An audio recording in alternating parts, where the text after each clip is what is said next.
with that, I wanted to start with defining a couple of the terminologies that I've used in my title.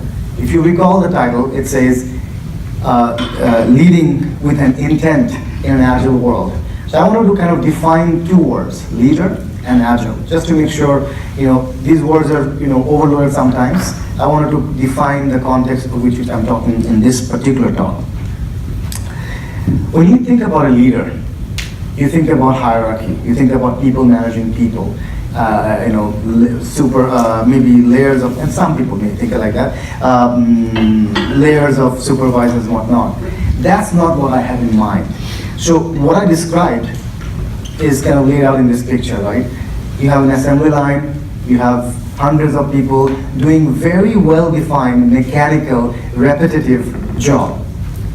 You may have a manager there that actually truly manage them, and this is not leadership in my mind, right?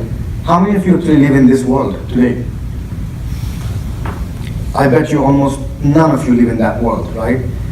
We live in a world of knowledge workers, and the leadership is much more subtle there. It's not about how many people you manage, it's what you do, what you know, and what you do for the company. And each one of us have an area of expertise that we know best. And nobody in the company knows remotely as much as you know in that area, especially after you have spent some time in that company, right? So my point being that everybody in this room and everybody in the Bay Area, I would consider to be a leader. So my talk is not geared towards manager that manage an army of people, but anybody that has done any form of leadership in their job, this should be applicable. Now there are a few tips that I share that may be more applicable to a manager that has a set of people that they manage, but it is meant to be applicable for all of us. Similarly, I wanted to broaden the definition of Agile in the context of this particular talk. We in this industry believe or feel like we own this word Agile, and it can mean only one thing. And I wanted to kind of make sure that you understand that in the context of this particular talk, I am not necessarily confining the definition to just a process or just a methodology, but more about a changing environment, a dynamic environment. Because the word Agile actually means to be able to adapt quickly and easily. So I'm talking about all the leadership techniques that you can apply to be able to adapt to a changing world quickly and easily. And that's the context of the title. Just wanted to make sure that that's clear. The way the talk is organized is that I'll spend a good bit of time talking about 10 things that I want to share with you in terms of what to do. And then we'll take a break and we'll come back and I'll share with you 5 things as to what not to do. So first the patterns and then the anti-patterns, okay? That's kind of how it, so you kind of have a mental note of, how long more you have to sit through this. We won't mix up the do's and don'ts. yeah, that'll be very confusing, yes. So let's start. So one of the first thing I wanted to talk to you about is leadership style. And if you think about it, we are managing knowledge workers. The last thing you want to do is to manage people, process, or you don't want to do it by force, you don't want to be very coercive about it. You want to have a much more subtle style to it. And you want to embrace a leadership style that I would like to call a leadership fog. And let me explain. In the sense that you want to be a leader that is visible, that is around, and the team knows that you're around, you're going to back them up, you have their back, but you don't have an overwhelming presence. You're going to be omnipresent, yet not overbearing. A leadership style that says, I'm there for you, but I'm not going to be in your shoes or in your pants every day, right? And one of the things that I also like about, or what I want to get it out there is that I'm looking for a leadership style here that actually says that anything and everything that your team needs is your responsibility. If the team needs you to wipe the table because they don't have a place to work, that's your responsibility. And that's not, nothing is beneath you.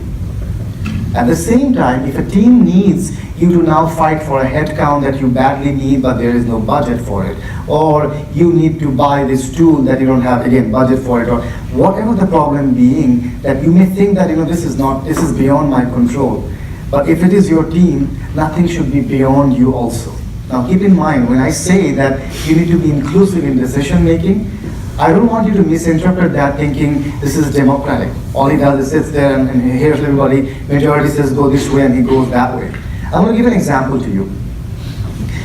Do you guys remember the time when we went after Osama bin Laden and we took him out? I was hearing an interview of Leon Panetta, the director of CIA, and he was describing how they get to the decision and how Obama did it.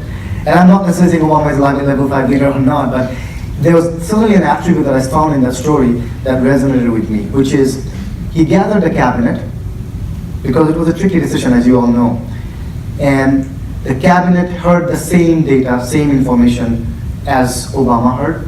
And then he went around the table and asked, tell me your opinion. Based on the data that you see, in the chair that you're sitting, help me understand how you would do it, what would you do? And they went around the table. Believe it or not, majority said no, let's not do this, right?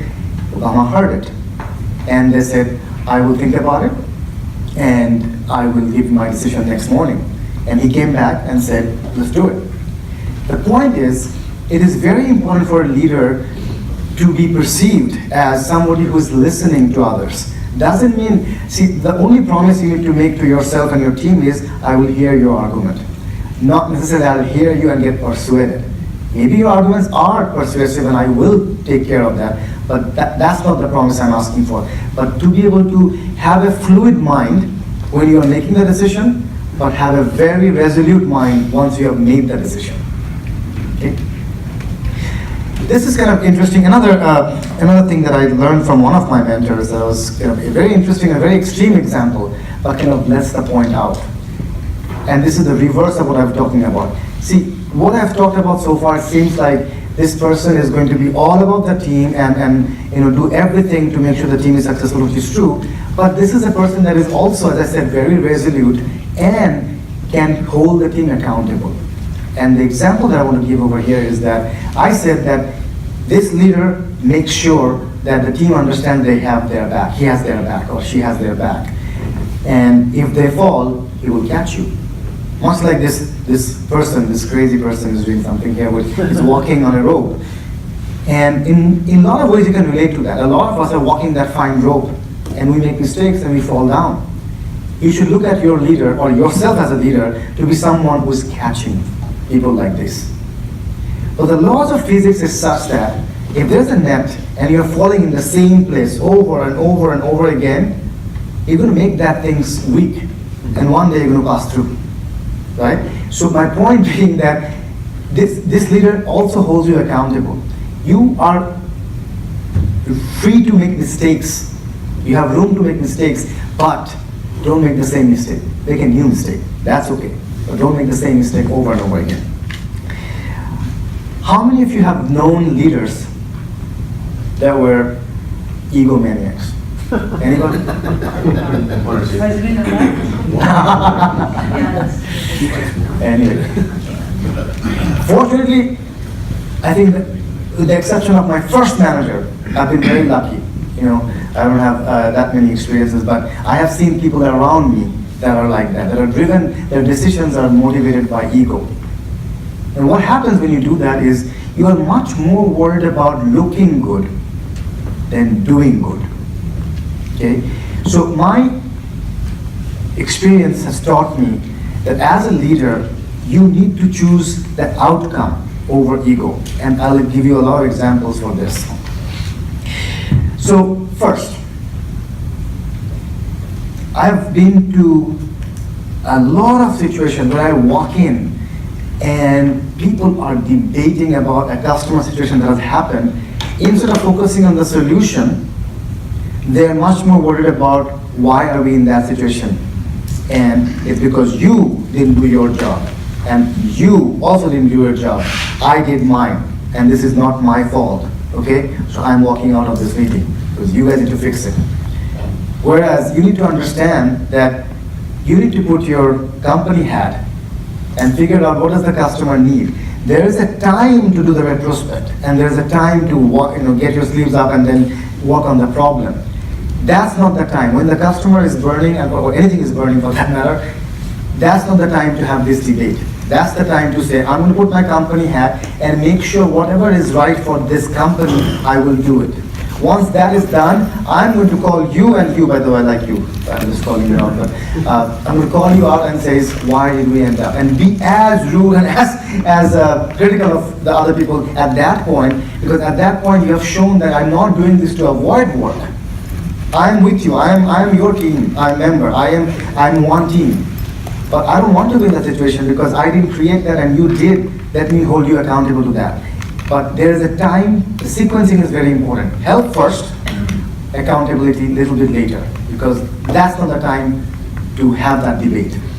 And I can't tell you how many times I have given this advice to my directs and my team members that I get it, you're frustrated because you didn't cause this, I get it. But the customer doesn't get it. So you need to jump in there and help. And then I will have your back when we do retrospect. And I promise you, and I promise this group that there will be retrospect. We will make it painful for the people that did not pull their weight and created this situation. But there's a time for that.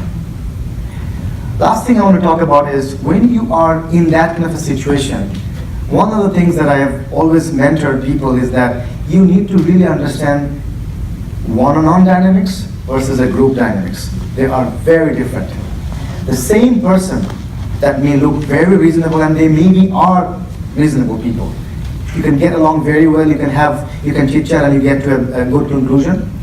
You go into a room full of people and you feel like this guy is different or this gal is different. That's because everybody has some agenda, some posturing that they're doing. And you need to be very mindful of that. So you need to make sure if you are introducing a topic that's not been heard and you don't know how the people are going to react, don't introduce it as in a group. Especially if you're going to point a finger at somebody, which I don't think you should do in a group forum anyway. But if you do it, you better understand that you don't understand that group dynamics. Who is trying to show off to who? And who has what agenda in mind? So always keep that in mind as to what group dynamics you're walking into. If you can figure it out, great. If you cannot figure it out, watch and observe before you dig too much into that. Another thing, I wish I could, and if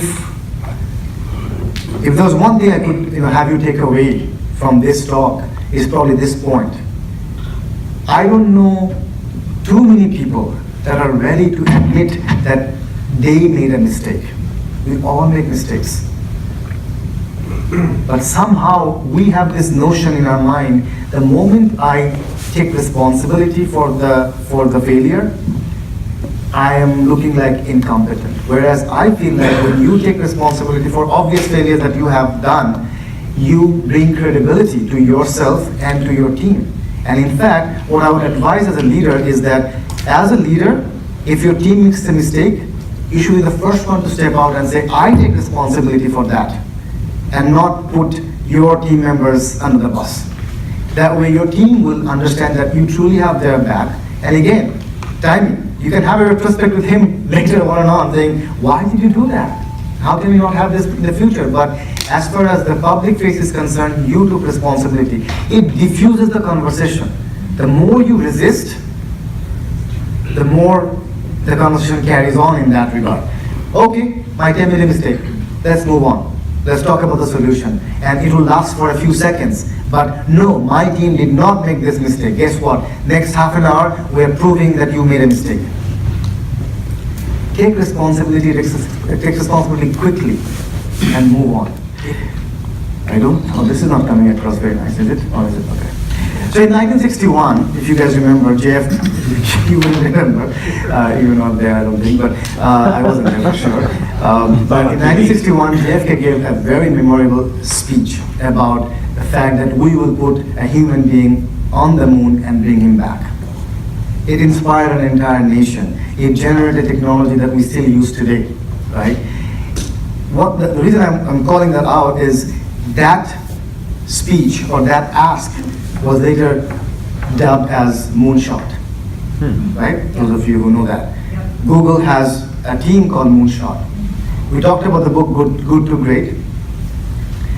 They term it a little bit different, but they also talk about every leader should set up a BHAG, big, hairy, audacious goals, right? So my ask as a leader, as you go back to your lives, is to understand that incremental goals are important. You know, we cannot only pursue moonshots. If America only pursued going to different planets, we wouldn't have other things to do. But the point is that as a leader, if you want to take your team and your product to the next level, you need to target not the impossible maybe, but the improbable. Because that's when you bring out ingenuity in your people, in your team, and it inspires people. When you go and recruit people, you can talk about your dreams. This is where we want to be. That is more attractive than saying, we're going to take this one step over here, right? You want to have moonshots that gathers people around you and says, okay, that is a cool goal to have, you know, because not the incremental goals are, again, as I said, they are very attractive, they're very needed, but they don't move the needle. And if you want to outshine your competition and you want to do a leapfrogging to the next level, you need to create a few moonshots for yourselves. One of the reasons I feel like people shy away from creating moonshots is that they feel like if they will fail, this will be a spectacular failure, right? Let me assure you, and I have been around the block a while to tell you this with some level of confidence, I don't know of any organization or any leader that will look at a genuine moonshot and a sincere effort, and then it doesn't come through to say, you guys are idiots, I'm going to fire you, right? My point is that even if you fail, you will be known as the people that tried something that was awesome. And what happens is more often than not, it is not a black and white deal. If you don't like fail spectacularly and nothing good comes out of it. You usually don't maybe go all the way to 1 to 10, but maybe you go to 7, and because it was a moonshot, your 7 itself is a huge step forward. Or as you go in that journey, much like a lean startup, you might figure out that that moonshot that I thought I would do maybe needs to be pivoted to something else. So you may not have reached that original goal, but you may have figured out something else along the way. So extremely important for you to be in an agile environment to have that kind of a moonshot. Because your competition is not sitting still. They are out inventing you. You should assume that. If you don't, there's another book that you could read, is called Only Paranoid Survive. If you're not paranoid about your competition, you'll be launched very soon. This is the book that kind of relates to this concept. Very interesting book. Your mind changes when you start thinking big, believe it or not. Physically it changes. When you start believing in big things, it physically changes. And I have a feeling that the universe aligns with you when you start thinking big, and big things start to happen. Okay. How many of you think you don't sell? You're not in sales job? Come on. You all think you're in sales? Yes. Well then, I will omit this advice because you already know this. We know that. Anyway. Actually, I do. I'm not in sales. I disagree with the statement, but I could tell that it wasn't worth disagreeing with you over it because you'd already shown the slide. What do you disagree with? To me, job title doesn't matter. Everyone is in sales. It's the only way we stay in business. What do you disagree with? I'm just curious. I don't feel that I'm in sales. I had a CEO at my first job who had that very same view, and I eventually came to the opinion that sometimes sales is the core competency of a business. Sometimes that core competency is elsewhere. Not everything is in service of sales. Sometimes sales is in service of some other core competency. Okay, I cheated a little bit. I didn't mean to say that you are physically working in the sales department, but what I really meant was, let me maybe ask a question and I will elaborate on this point. how much time, percentage-wise, do you think you guys spend, any one of us, and this is research-based topic I'm talking about, how much time do you think we spend on our day selling or persuading others? Too much. Too much? That's, Not enough. yeah. You're in sales, are you? 40%. 40%, I mean, obviously, we're talking about everything that leads to a persuasion, right? So you're spending 40% of your time trying to convince somebody of something. Either you're trying to promote your team, promote your product, promote your idea, whatever it is, you are selling. And you need to embrace the idea of selling. You need to be better at it. You need to value articulation of your position. So while there are book after book you can read around this, I wanted to talk about a specific aspect of that. There are many aspects of selling and convincing others and persuading others. I want to talk about some things that I've learned through my experience that has helped me along the way. When you're trying to sell an idea or you're trying to convince somebody to do something, you generally want to target one of three things or three outcomes. First, you may want to align your idea to suggest that you're going to have a better top line. So if we do X, Y, Z, we're going to have more revenue. We're going to get more customers. Or, if you can imagine, anytime you're asking to do something, you're probably asking for something to be given up. So there is a cost. So I want to do this project, that means I need to get budget. So you're always asking, there's a cost to your ask. But if you cannot tie it to a revenue, maybe you can tie it to a reduction in cost. So either it's going to affect the top line, or it's going to affect your bottom line by managing your cost. One of the two has to happen. But can you think of a scenario where you are pitching an idea and it doesn't really fit these two boxes? Like, I can't make an argument that this is going to get us more revenue, maybe very indirectly somewhere down the line, or I don't see it as a cost reduction per se, because in fact it's going to actually probably increase our cost. Reducing pain in the organization. That's good. That's very good. Can I? Quality of life or job or whatever, right? That's a very good point actually. I learned something. Okay. Providing value, Value where? value to the customer, value to the end recipient. But then I could argue that that is going to increase our profit because he's going to retain us as a product. Right, but the profit's irrelevant. I mean, profit is probably overloaded over here. I mean, top line revenue. Right, okay.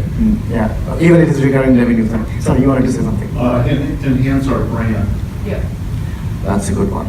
That's a good one. I didn't think about this one and this one and this one. Maybe I should not be spending here. But one of the things that worked for me is to tie it to risk mitigation, right? Like agile transformation. Why would we do this? It's not necessarily, and you can argue otherwise as well, but and I would love to hear arguments around that. But I couldn't really talk about agile transformation that was going to get us more revenue. At least not directly. I couldn't really talk about cost reduction, and I definitely don't want to pitch agile transformation as a velocity vehicle, right? But it definitely reduces risks. So my point is, you heard some of the other patterns as well. I think those are very valuable patterns. Point is, you have to tie your idea to something that gets the person who's making that decision, and okay, I see the return on investment. Right? And one of the things that I also want to point out, and this may be obvious to all of you, but it wasn't to me, and I know a lot of people that wasn't obvious to them, and they have been in leadership position for a long time. One of the things I said in my meetup agenda is that I want to learn the thing that I have learned the hard way, and then not go through the pain. This is one of those things that I have learned the hard way, unfortunately, I have to admit. Usually, how do you pitch your idea to your big bosses? I don't know about you, but what I used to do is I would make this grand opening, make the argument, provide evidence, give data, la la la la la. By that time, I've lost the SVP of whoever and CTOs and stuff like that. And then, boom, at the end, I will put my ask forward and I will say, this was the presentation all about. And the executive coming into your meeting wants the punchline in first minute and then wants to hear your argument to get to that. But we feel like this is a drama I'm writing, this is a novel I'm writing, my punchline has to wait till the last minute. And that's how I was. So if you think like that, at least you'll feel me better, you will make me feel better. But I know that I'm not alone in this thinking. I had to take a course to figure out that this discipline doesn't work the way I'm thinking about it. Somebody had raised, had a hand raised. Just to ask first, just so you don't say yes right away and you're done. You're very optimistic, but yeah. Sometimes they just simply know that there's an issue, problem, opportunity, and no one's really taking it up and say, I'll do it. That's right. I find it that as I grow in my career, I am definitely becoming less and less patient. I'm not saying this is a good thing or this is what you do to grow, but it certainly has, like, because you're moving from topic to topic to topic, you don't have the time to go too deep in anything. So I'm relying on my directs to come to the point quickly, right? I walk into a meeting to tell me what do you want? I want 2 more headcounts. Okay, now tell me why you want it. So I know that I'm framing say, okay, at the end of this, you are actually asking for 2 headcount. Let me figure out if this is worth it or not. And if it is like 2 headcount, I'm like, no way in hell you're going to get 2 headcount right now. End of discussion. I save my time. You save your voice, right? That's why it's very important. Sorry, I didn't even show it to you. So it's very important to start with the punchline and then supporting evidence and all the details come later. And this is something that I think I learned the hard way. Go ahead. Do you see tension between that advice and the advice that leaders need to listen? Leaders need to listen. I think this is one of those motherhood and apple pie. Absolutely, yes. But do all leaders listen equally? No, I'm not saying they do. Yeah. I heard the leaders need to listen earlier, and I Okay, hear. I will tell you that. Yes, leaders need to listen. Like in my other example, where you're trying to make a decision, everybody has the same data points, but it's a difficult decision. You absolutely need to listen all the points of views in your table, right? So in that manner, yes. But when somebody's trying to pitch you, I don't think I need to listen to the entire story first. I actually would like to get the punchline also. I mean, now having been through that life and being on the other side of the table most of the time, I feel like I totally agree with this, because I do not want to hear your entire story only to figure out that I would have never said yes. Or maybe I would have said yes right away and move on. So you don't have to make a lot. So in that way, I don't want to equate listening to wasting time. Listen when you need to, but don't have to listen when you don't need to. What? Take a break. Already? Oh my goodness. I have not timed myself at all. Okay, all right. All right. So I'll go a little bit faster than I have been going, but I don't want to cut short on the discussion that we were having. So if you have questions, please do stop me. I'll try to speed up on my end. Okay, so I'm going to go a little bit faster. So instead of keeping you in suspense about that thing, I'll just go quickly to that. So how many of you think over here that complaining is attractive? Complaining and whining is attractive. How many think that? Have you ever loved somebody that, oh, I love the fact that you guys complaining? No, you look very petty. You look immature. And you look insincere.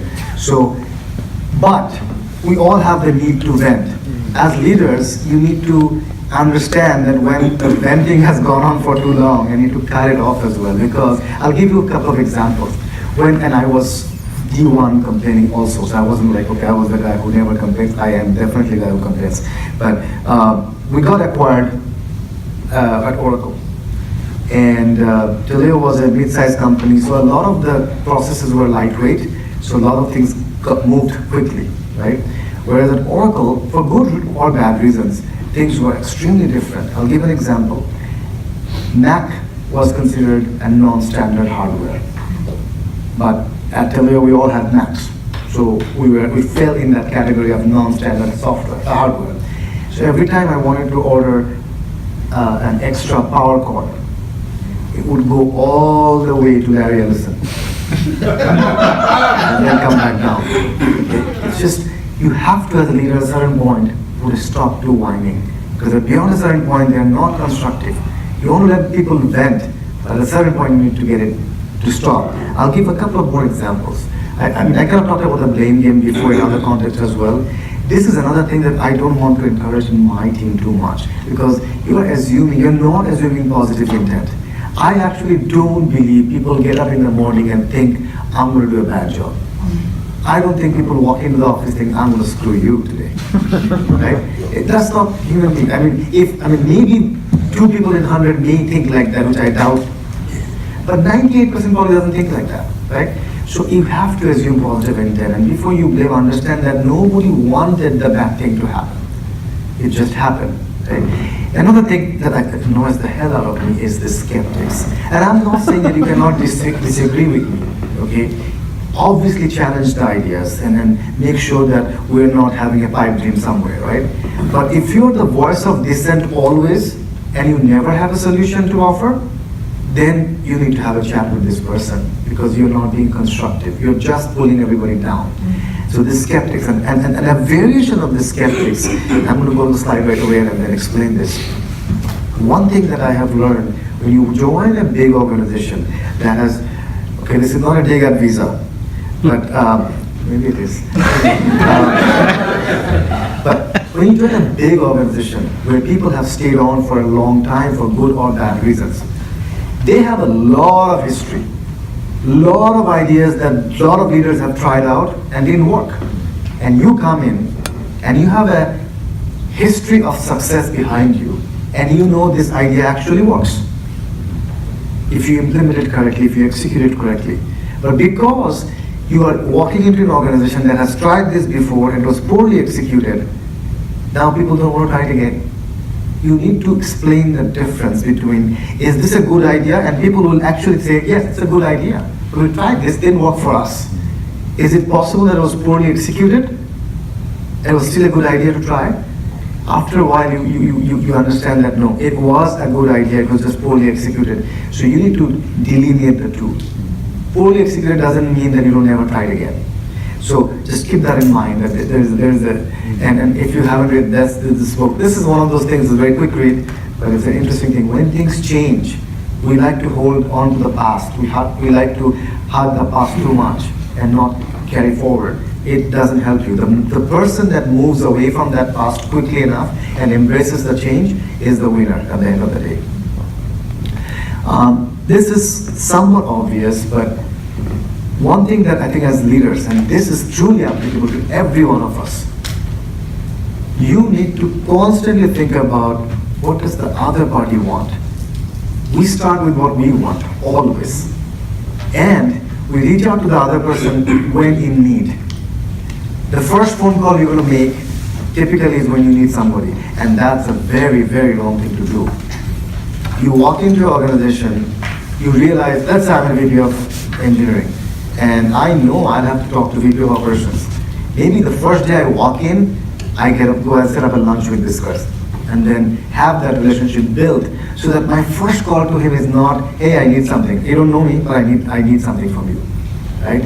So, and at the same time, you have to understand that everybody is incentivized in some way or the other. Once you figure out what motivates that person or that organization or that product or that team, you have an in. All you have to do now is to figure out how your ask aligns with what he or she wants to achieve. And if you can make that happen, then both party wins, and you are not going to get the resistance that you typically get. I'm going to give an example.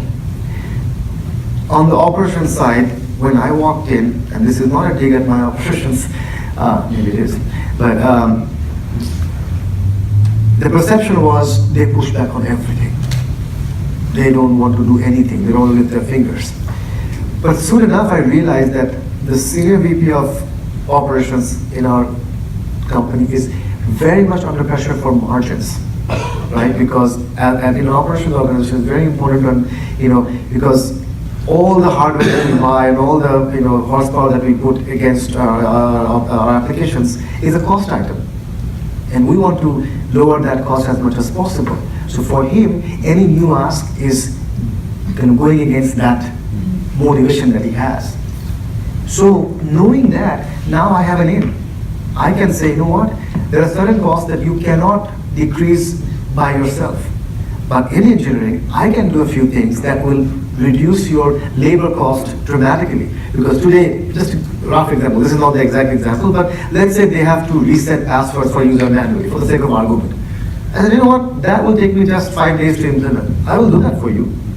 That will take away all of your tickets around reset password. But then guess what? I need CDN. Can you do that for me? Right? Then you have this trust-based relationship and you are kind of winning it for each other. Right? It's very important to understand what motivates the other person first before you talk about your asks. And let not the first call be a call of ask. Good books to read again. Moving on. This is probably true for managers more than an individual contributor leader, but it's very important for you to understand that you're a very pedestrian leader if all you're doing is, I have 2 developers, they have this much capacity, and this is how much I can deliver. Well, I can hire anybody to do that. Or nobody. You are hired to, or nobody, yeah. And that's a good point, actually. I like that point, because I think one of the things that I tell my managers, and you might feel like, I'm being very rude, but I've often asked my managers, what would your team do without you? Meaning, the result that we're seeing, is it because you were there? How much of it is because it's you are there versus how much it will happen regardless? And that's how you should evaluate, we should all evaluate ourselves. Because if you're going to be the person who's going to just take credit for what team has done, then you haven't done your job. This team, especially in an agile world, are self-organizing. You really can't take credit for the things that they do. You have to have your own initiatives, and I'll talk about that later. But the point is, as managers, as leaders of the organization, you are responsible for making 2 + 2 = 5, or 10 for that matter. And you need to have a lot of creative things to go with it. How do we do this? There are a lot of hidden assets, especially in a big organization. I don't know about Visa, but I'll tell you, in CA Technologies, there is a common shared service for program management. Why do I need to hire my own Scrum Master? Or why do I need to drive things with my own capacity? Maybe I can use that budget to get another engineer to work on it, and I can ask them to help me out, right? There is an education department everywhere. When my developers and QAs getting onboarded, maybe they can teach our people. Okay, there are tons of examples like this. There are common components team. Their whole life, the meaning of life for them is to build common components that you can actually uptake. Why don't you walk up to them saying, I need this? All of a sudden, your capacity is doubled, right? So you need to, especially in a bigger organization, there are talent and there are resources hiding. You just have to know that they're there and they want to help you actually, because their purpose in life is to make you successful. They're looking for customers. You reach out to them and all of a sudden you have a win-win situation. The other thing is around budget. And again, this is probably a little bit more on the side of when you have budget, but I'll be very quick on this one because maybe as an individual contributor you don't deal with it. But I have seen as leaders in engineering, my peers, very few people actually make the most out of the dollars. But me having a startup background, I feel like every dollar counts and I want to make the most out of those dollars. So anytime I don't hire, I have a weekly one-on-one with my financial controller. And I said, I'm not hiring this guy. There's money over there that I'm not using. I'm going to use it I need extra QA resources. I'm going to go and hire a contractor. Or you know what, my developers are really suffering. They need this extra tool, IntelliJ IDEA or something like that. I want to use that money to do that.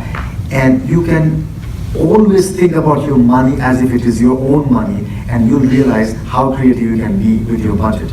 If you let budget be a passive thing, it's like somewhere it comes from and somewhere it goes, this is a resource that you can really use for yourself. You need to keep that in mind. This is something that I've learned from one of my earlier mentors at the startup. He was a VP of engineering. But boy, did he know Excel. Okay, and I'm not talking about learn Excel, and that is the leadership advice here. But the point is, there are certain tools that you would feel like this is beneath me to learn. Whereas you use it every day. Okay, it's very important for you to make things happen, to be extremely productive, way more productive than you think you can do. There are things that you can do Excel in minutes, in seconds, that if you didn't know that existed or if you didn't know that could be done, you would be spending hours. There are things, the reality of life is you will create slides one day or the other. I will get better at it. And I'm just giving this two examples, but in general, figure out the tools, automation. Things that can be done by through automation, you should never repeat yourself. I'll tell you one example and I'll move off of this topic. When I joined, I asked this question, how long does it take for our developers to be productive? To the point that they can write their first line of code. They said anywhere between 2 weeks to 3 weeks. Now why is that? Well, the environment setup itself takes, because there's so many components that you need to wire up and then get it right, that, and it's like, I'm assuming if it's 2 or 3 weeks, that 2 or 3 weeks of hell, because this guy just came in and doesn't know how these things fit together, and they're like, why did I join this organization? Right? So I actually spent 3 weeks of an engineer's time to automate the entire thing. Now, and a developer joins our organization, executes one command, in 2.5 hours, the environment is ready. Now, not only I have saved time, but I have created an amazing experience for this new person that joined it. That these guys have their shit together, right? No buyer's remorse after joining. It's like, dude, I wish I had that in my previous company, right? And today, I remember when I joined, I would go to India and meet new people, and I would call the newcomers separately and ask them, what was your onboarding experience? Not only this development setup and everything, what was your onboarding experience like? And they would say average, yeah, I mean, if you compare to the previous two, where do we stand? 2, 3, 2, 3. We put in a conscious effort in making our onboarding experience better. And now when I go to India and ask, by the way, I go to, the reason I'm saying India because I don't hire a lot over here, right? There's a lot of turnaround in India, so there's always new people. So whenever I go there, I again have that meeting. And these days, we come at 1, almost always. Like excellent onboarding experience, right? So my point is that you have a lot of tools at your disposal. No tool is beneath you if it is helping you get your job done. Be very, very good at your tools, because that's what makes you more productive. One of the things, again, if you haven't read this book, by the time we end this night, you'll have like 20 books to read. But this is another book that I actually read when I just became director, I think, at that point. It was extremely timely, and it was extremely helpful for me because the strategies that make you go from one place to another is not the same strategy that get you from that place to another. In fact, it will hold you back. Okay? So this is another book that I think you should read. So this is about seeing the whole business. I'm going to be very quick on this one because I want to spend more time on the other ones. But sometimes we live in our silos and we like it, it's comfortable, we know it, we don't want to go further than that. But you guys don't know cricket, but I'll try to see if I can come up with a football analogy over here. You could be the best wide receiver, and you may have had so many touchdowns, but your team still loses, doesn't really matter, right? So for me, it's not about, as a leader, to optimize only for engineering. I could do that locally and feel good about myself, but revenue top line is not there. Guess what? Next year I'm laying off people. And my people are going to ask, we did everything you asked me to do, but why are you laying off? I don't trust you as a leader anymore, right? So you need to, for your own sake, see the entire business and optimize and take your part in optimizing the entire business. And remember that the company had the thing I talked about? When there's a customer in trouble or there's a deal on the table, but because of this one bug or one screw up that we did, now the impression is lost, and you're sitting there thinking, I did not do this, you did this. Guess what happens? That customer walks away, with $2 million of revenue, and then you don't get your bonus, right? So even if you don't believe in this, wishy world where everybody should do good to others and stuff like that, it actually comes back to bite you, believe it or not, okay? So it's better to look at the whole business and optimize that, because it will eventually reward you yourself. This is basically something that I've touched upon before, but it's extremely important that you don't think like what your team does is what you do. You as a leader have to have your own set of initiatives, and diverse one, because you're the only one. Imagine there's a car, you're driving it in 101, you are in that car. What is your visibility? Very little.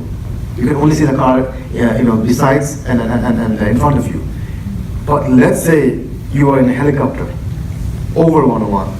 All of a sudden, your visibility is not that you're more competent, your position is helping you see a lot more quickly.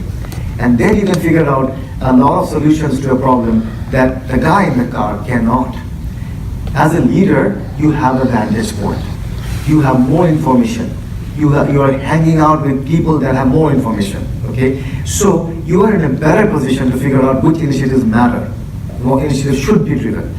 That's what I mean by this, that as leaders, you have to drive a diverse set of initiatives, because you are in a unique position to see what is needed for this company. And that's what you should drive for. If you are just going to be in your own little world, see your yo-yo function, you're not going to move the needle. And one thing about this book that I want to talk about is this one statistic that startled me, and this book starts with that. Can you guess how many people on an average, of course, like this other gentleman showed, on an average, what do you think, how many people in a percentage-wise are actually engaged in your organization, typically? 10, 20, 30, 70, 80? 5. 5, okay. I would say 20 to 30. Huh? 20 to 30. You're very close, 26%. 26% of the people are engaged. So when you have those initiatives, the way to propagate that is to understand who those 26% are, inspire them, and then the rest will follow. Okay? Then this book, this is a good book. I like this quote. I'll let you read this one.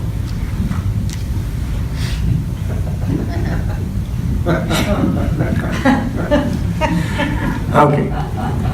I think this is one of the things that is very close to my heart, and it is applicable in personal life as well. I'm fortunate enough to be friends with people that are naturally gifted. They have gone to great schools, they have done amazing academically.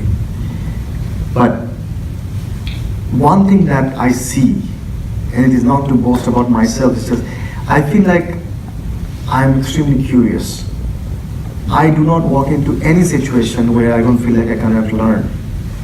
I have a 4-year-old son, and he teaches me every day something that I don't know. And I'm not saying it just for sake of saying it. He really does. A lot of things that he's learning that I did not grow up here. He's growing up here. So he's using words, or he's using some phrase that I have never heard before. And I'm like, okay, what does that mean? Okay, it's that willingness to learn and the admission that I can learn from anybody and everybody has something to teach you, keeps it fresh and keeps you actually growing every day.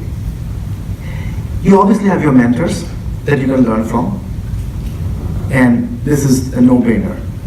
But you can learn from your friends, even about professional life, because your friends have diverse set of experience.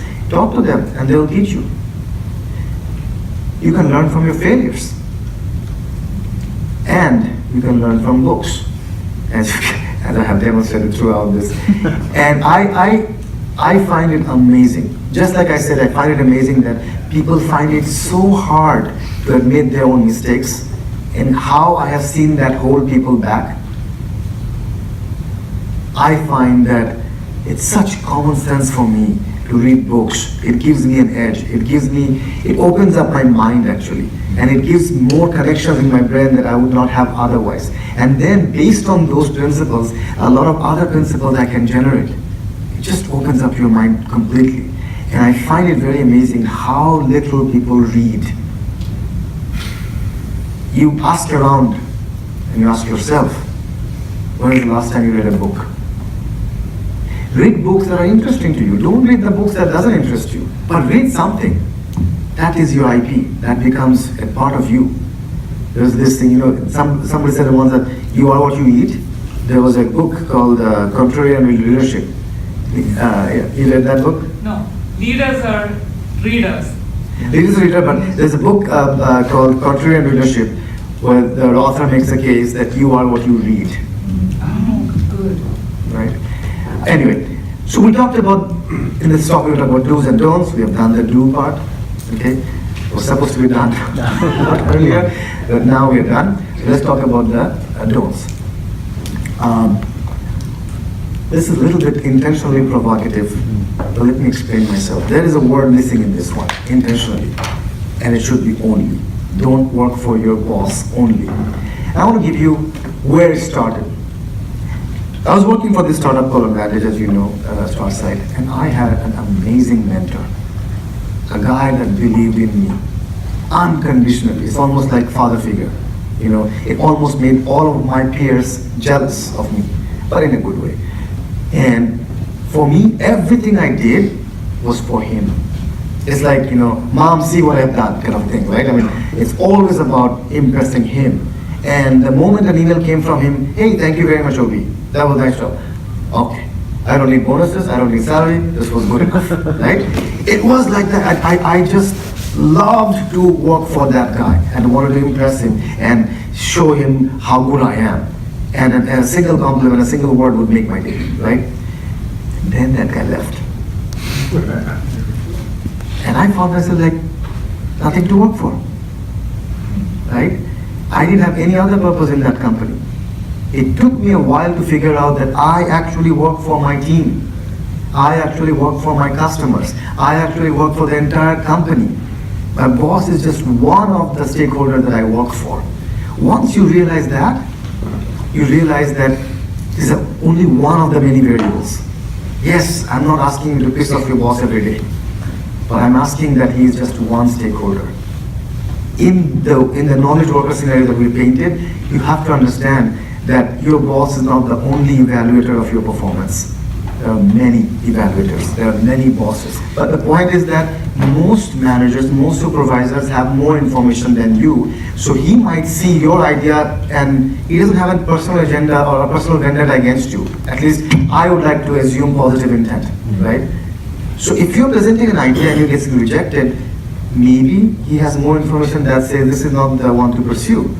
And even though you might think that his idea is kind of not right, but with more information you might think that, yeah, actually that makes sense. And yes, of course the manager should tell you and explain to you why this is bad, why this is good. The point is there are certain battles just not worth fighting, okay? And my idea is, my thinking is, either you align with your direct boss or find a different job. Because guess who's going to win this battle? Right? So you have to not fight strength with strength. Because now whoever has more strength is going to win. Right? You have to be a little bit more smarter than that. This is obvious and it will be very short. You've all seen this leader. All they do is routing. Work comes, work goes. Work comes, work goes. And then work comes back, you take credit, and it goes back, right? You don't want to be that. You absolutely don't want to be that. That's the surest way of to, not get the respect of your team. And everybody sees that through very soon. This is important. And this is something, again, one of those things I have learned the hard way. And this is probably more applicable for people that are aspiring to manage people or already manage people. And maybe Ron, you can keep me honest, you've been a VP of engineering, but one of the things that I think that I had some misplaced loyalty, and this might come out very politically incorrect, but I'll say it anyway. Your top 20% of the talent is not your problem. They're pulling the ship. They're doing the hard work. The bottom 20 or bottom 10 is not your problem, because they are clear-cut underperformers. You can do something about them. It's usually lack of will for those 70, 60, 50% in the middle that are just coming here doing just enough not to get fired. And these are the people that if you want to be nice, you don't even look at them. You know what? They're doing their job. You know, and it is extremely difficult to make a case against them because they're doing what they're asked to do, nothing more. But they're doing what they're asked to do. So what are you complaining about? This is a lesson that I had to learn the hard way, that I felt like I was a victim of a static organization. I had no headcount in US, so how can I hire? How can I upgrade my talent? Yes, I have let go of a few underperformers, but that doesn't really move the needle. But you know, I have what I have. I cannot really change the game here. But as leaders, that is a very defeatist argument. If someone is coming there to earn the paycheck and go home, you need to light a fire under them. And the way to do that in my mind is not to light a fire under them literally, but kind of, one thing that you have to understand is you need to give them projects and tasks and initiatives that will either expose one or the other. Either it will expose that they are not ready to take it on and they are failing, or you'll be surprised that there was a gem sitting in your table that wasn't underutilized. You don't want to be in that state where you don't know where this guy is. So your life, your mission in life as a leader in this particular case has to be, you need to figure out, is this going to be ever in that top 20%? Or can I prove that he will eventually be in the 10%? And constantly, and don't over-rotate on this. You don't want to create a culture of fear that I don't know tomorrow what's going to happen. But you know there are people that are not deadwood. Deadwood you will take care of him, but very close to that. You have to be willing to have that hard conversation. You have to be willing to take a chance on them and give them project that will expose one fact or the other, and then do the right thing. Because if you don't do it, your top 20% is going to leave for two reasons. One, why? Why do I work hard when others are not? Second, I have to pull so much weight for the rest of the team because your competition is not sitting idle. As leader, you're going to push the team, but that push is going to be disproportionately beyond those 20% than the people that are coming here for a paycheck. Okay? Very, very important. That and when you don't do that, your talent kind of, and then your top goes to other companies, and now you are in a much worse shape, so you're in this descending cycle. You had a question? Yeah, my question was, you mentioned displaced loyalty. Misplaced loyalty. Displaced loyalty. Yeah. I feel the same sometimes. Actually, I'm in the same spot where you are in my team, so I don't know what to do. Oh, okay. Very nice to. Yeah, good to know that. Is it good here? Good. Last one. I want you to read this quote actually. So I like this one. It's very important to understand that success is not final. Have you had scenarios where I know I follow, I'm from Bangladesh and I follow Bangladesh cricket, and there are times I'm like absolutely sure we're going to win this game. And I'm relaxed. Before I know it, we lost the game, right? So it's very important to stay on our toes. Just because we had an initial success or it looks like we're going to win, stay the course. At the same time, and let me just go to the point here. As leaders, you need to bounce back from both success and failure because there is inertia in both. When you take on something and you believe in it passionately and you fail, there is this disappointment, there is this lethargy, there is no will to move forward anymore. As leaders, you need to help the team bounce back very quickly. Otherwise, people try things, people fail. It's okay, move on. Let's try the next thing. Let's create a new moonshot that's going to inspire the team to get there. But the opposite is also true. We glow in our success and we feel like we have done it. Now we can all go to Hawaii for the rest of our lives. No, it's always temporary. The victories are temporary and the failures are temporary. You need to bounce back, you need to reset, you need to get going.